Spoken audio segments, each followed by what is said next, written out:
Belajar politik di mana, Pak Prabowo? Saya belajar dari Pak Jokowi. Perlu nggak ada satu kebijakan Pak Jokowi yang membela orang-orang busuk? Presiden Joko Widodo memberikan pengampunan atau grasi kepada terpidana kasus korupsi Anas Makmun. Setahu saya, justru Pak Jokowi bantu dia. Di video ini, kami kembali menghadirkan edukasi untuk menanggapi pernyataan loyalis Jokowi yang terus mengumbar narasi seolah Jokowi adalah presiden terbaik tanpa celah, khususnya di bidang pemberantasan korupsi. Ada dua hal yang menjadi fokus kritik kita di video ini, yaitu, pertama, apakah Jokowi pernah membuat kebijakan yang menguntungkan koruptor? Atau lebih spesifik lagi, apakah Jokowi pernah mengampuni koruptor? Dan pembahasan kedua adalah siapakah guru politik Prabowo?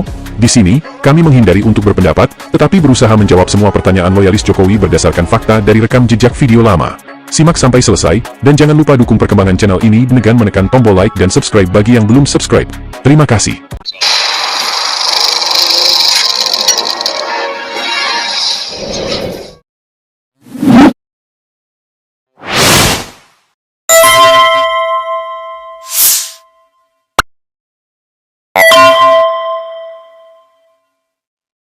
Beberapa hari yang lalu saya masih percaya Bapak Prabowo membela rakyat miskin, tapi sekarang saya sudah tidak percaya lagi. Ketika Bapak Prabowo membela koruptor, malu uang rakyat, dirangkul dan diampuni, sampai dirangkul. Belajar politik di mana, Pak Prabowo? Tidak Pak Jokowi menjadi presiden, masih menjadi presiden. Perlu nggak ada satu kebijakan Pak Jokowi yang membela orang-orang busuk, membela penjahat-penjahat negara? Dari latar belakangnya, ibu ini sejatinya bukan rakyat biasa. Dia pernah menjadi calon legislatif dari Partai Solidaritas Indonesia atau PSI. PSI yang sejak tahun 2023 dipimpin anak bungsu Jokowi Kaesang Pangarep, mendukung pasangan Prabowo Subianto, karena kakak sulung sang ketua umum dipilih menjadi wakil mendampingi Prabowo. Sejak saat itu, semua kader PSI baik di mimbar-mimbar kampanye maupun di media sosial menyerukan untuk mendukung Prabowo Gibran. Namun belum sampai setahun kepemimpinan Prabowo Gibran, kader PSI tersentak. Musuh politik Jokowi, Tom Lembong dan Hasto Kristianto dibebaskan oleh Prabowo. Mereka pun ramai-ramai menyerang Prabowo, seolah Prabowo tidak empati pada sikap politik Jokowi. Pembebasan Tom dan Hasto pun dipolitisasi sedemikian rupa, seolah dua tokoh oposisi ini adalah gembong penjahat besar, koruptor yang merugikan negara, hingga Prabowo dituding anti pemberantasan korupsi. Kader PSI yang satu ini, Jati Erna Sahara pun mengatakan di mana Prabowo belajar ilmu politik. Namun dari berbagai video lama Prabowo berikut ini, justru membungkam mulut mereka sendiri. Prabowo belajar politik pada donatur utama PSI Joko Widodo, pria kelahiran Solo. Makanya kalau ilmu kepemimpinan belajar dari orang Solo. Karena saya sudah belajar politik. Saya belajar dari Pak Jokowi yang mengalahkan saya. Berarti itu guru yang hebat, ya kan? Jadi saya walaupun lawan dengan Pak Jokowi dari dulu, ya tapi kalau kita ketemu ya kita ada chemistry, kita cocok gitu loh. Jadi kalau kader PSI dan sekaligus loyalis Jokowi bertanya dari mana Prabowo belajar ilmu politik, sudah jelas terjawab, Prabowo sendiri mengakui. Prabowo belajar dari Joko Widodo. Lalu pertanyaan selanjutnya, apakah sang guru pernah mengampuni koruptor? Video berikut ini mungkin bisa menjawab. DPR dan KPK pertanyakan pemberian grasi kepada terpidana kasus korupsi Anas Makmun. Menurut DPR dan KPK, pemberian grasi kepada terpidana korupsi tanpa alasan jelas justru akan mencoreng upaya pemberantasan korupsi di negeri ini.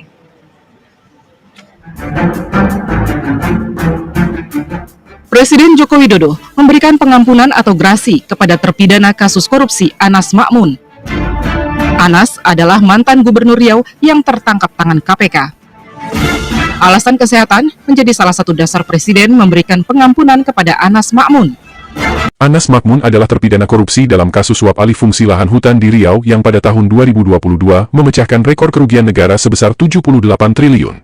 Anas Makmun selama menjadi Gubernur Riau juga diketahui berkali-kali dilaporkan melakukan pelecehan seksual kepada beberapa wanita, di antaranya yang berinisial WW, anak dari anggota DPRD Riau, kemudian inisial S, pembantu rumah tangganya sendiri, dan DS, istri dari Ketua Partai Golkar Kabupaten Dumai. Namun semua kasus ini menguap dan sebagian berakhir damai. Terlibat dalam kasus korupsi yang merugikan negara sampai lebih dari 70 triliun dan berbagai dugaan kejahatan kelamin, namun di mata pemerintah di bawah kepemimpinan Jokowi kala itu, Anas Makmun adalah orang baik yang patut diampuni. Pemberian grasi atau pengampunan kepada Anas Makmun dengan alasan kesehatan dipertanyakan oleh anggota DPR, Desmond Mahesa. Menurut Desmond, kondisi kesehatan Anas Makmun saat itu baik-baik saja. Yang jadi soal, pemberian ini logis atau tidak? Karena logis atau tidak dalam catatan, orang ini sakit atau tidak? Kondisi ujung nggak seperti dalam kasus Solokani dikasih grasi untuk pengampunan.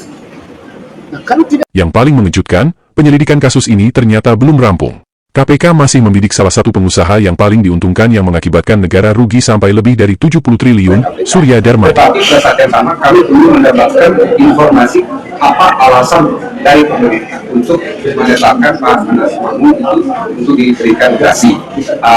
Terus terang kasus yang melibatkan Pak Anas Makmun itu juga sebagian masih dalam penyidikan KPK. Mereka juga. Bahkan ada yang mau memberi ampun kepada Apeng namanya ya. Apeng. Surya Darmadi. Surya Darmadi yang dulu ditangkap karena pengelolaan sawit lalu merambah ke hutan negara. Ya. Negara dirugikan 79 triliun. Ini oleh sebuah tim yang dibentuk oleh pemerintah mau dimasukkan ke daftar pengampunan. Sudah masuk daftarnya. Sudah masuk daftarnya. Bahwa ini masuk daftar pengampunan. Tapi ini kan proses hukumnya sudah jalan karena baru ditangkap. Saya bilang saya nggak setuju dia masuk. Kalau yang lain mau diampuni karena belum masuk proses hukum, saya setuju. Tapi kalau yang ini, saya yang kawal. Kejaksaan Agung juga begitu.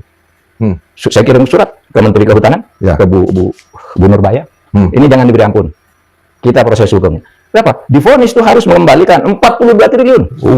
Padahal dia itu kalau diampuni hanya membayar tidak sampai 400 miliar dari kerugian negara.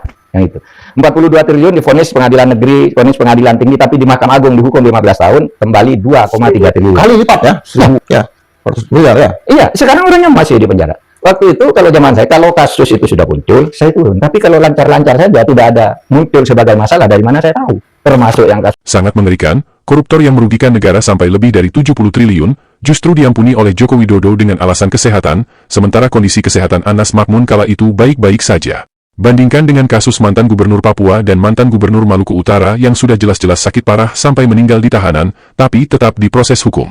Mantan gubernur Maluku Utara, Abdul Ghani Kasuba adalah terpidana korupsi yang mengungkap istilah Blok Medan yang ikut menjadi pengelola tambang nikel di Halmahera. Kasusnya menguap setelah sang mantan gubernur meninggal secara misterius di tahanan, dan pemilik Blok Medan sampai saat ini masih bebas melenggang tidak pernah sekalipun dipanggil KPK untuk diperiksa. Kenyataan ini sangat kontras dengan kasus Tom Lembong dan Hasto Kristianto. Dalam persidangan, tidak ditemukan unsur merugikan keuangan negara, memperkaya diri sendiri ataupun orang lain. Tom Lembong sudah ditahan selama 9 bulan sebelum divonis, dan Hasto 5 bulan. Tom Lembong dianggap bersalah karena melakukan impor gula, yang justru menurut Tom Lembong, keputusannya untuk melakukan impor gula karena atas perintah Joko Widodo. Dan Jokowi mengakui itu setelah Tom Lembong bebas. Begitu juga dengan kasus Hasto Kristianto. Hasto dituding bersalah karena menghalang-halangi proses penangkapan Harun Masiku. Namun menurut pengakuan Effendi Simbolon, mantan kader PDIP yang kemudian membelot mendukung Prabowo di Pilpres 2024, Jokowi lah sesungguhnya yang menjadi dalang perintangan kasus ini sehingga tidak bisa dituntaskan pada tahun 2019 silam. Menurut Effendi Simbolon, Hasto dilindungi oleh Joko Widodo.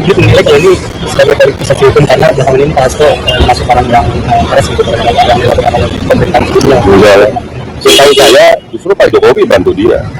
Tahu saya, selama ini. Buktinya kan sampai dengan periode pimpinan KPK yang lama kan tidak pernah ada dikutasi. Kasus Harun Masiku mencuat ke publik pada tahun 2019 lalu. Dan menurut Effendi Simbolon, Hasto tidak ditangkap KPK karena dilindungi oleh Jokowi. Jokowi menang di pemilihan presiden periode kedua di tahun 2019, juga karena diusung partai PDI Perjuangan. Hubungan mereka retak, sejak Jokowi diisukan minta perpanjangan periode masa jabatan presiden dan mengajukan Gibran sebagai wakil presiden mendampingi Ganjar Pranowo. Dan semua itu dibongkar oleh Hasto Kristianto yang diduga menjadi pemicu kemarahan Jokowi kepada Hasto. Hasto kemudian ditetapkan sebagai tersangka di malam Natal tahun 2024, tepat 2 bulan sejak pelantikan Prabowo Gibran, sedikit lebih lambat dari Tom Lembong yang ditetapkan sebagai tersangka hanya 9 hari setelah pelantikan. Jadi baik dalam kasus Tom Lembong maupun kasus Hasto, dua-duanya bermuara ke satu orang yaitu Joko Widodo. Maka wajar jika kemudian sebagian publik berpendapat bahwa pemberian pengampunan ke kedua tokoh oposisi ini justru untuk menyelamatkan Jokowi, mengingat kedua terpidana, baik Tom Lembong maupun Hasto Kristianto dua-duanya menyatakan mengajukan banding. Sekarang, bagaimana menurut kalian? Cukup bersihkah Jokowi pada masa pemerintahannya? Benarkah Jokowi benar-benar serius memberantas korupsi? Bagi kalian yang suka ulasan channel ini, silahkan tekan tombol like di kolom komentar, karena di video berikutnya kami akan ulas alasan Jokowi mengubah Undang-Undang KPK pada tahun 2019. Terima kasih sudah menonton.